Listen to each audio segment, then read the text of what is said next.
Here we're given a sequence. We're asked to determine if that sequence is arithmetic, geometric, or neither. We'll go ahead and start by checking to see if it's an arithmetic sequence, and we're going to do that by looking at the difference between consecutive terms.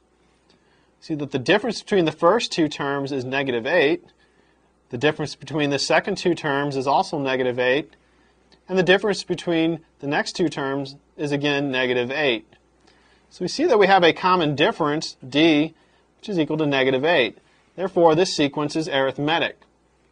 Since we found our common difference, we next want to find the sum of the first n terms.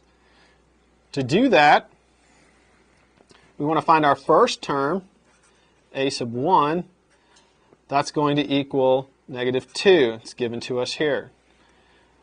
The nth term for an arithmetic sequence is given by the first term plus n minus 1 times the common difference. So in this case, we'll have -2 plus n minus 1 times -8. If we clean that up, we'll see that our nth term is given by 6 minus 8n. Now that we have the first term and an expression for the nth term, we can use those to find a formula for the sum of the first n terms.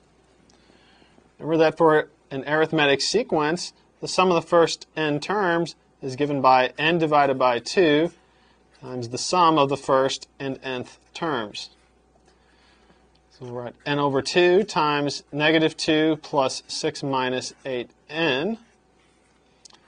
And if we clean that up, we'll get that the sum of our first n terms will be n times 2 minus 4n. Or we could write 2n times 1 minus 2n. So this is an arithmetic sequence. First term is -2. The common difference is -8. Write that down. And the sum of the first n terms is 2n times 1 minus 2n.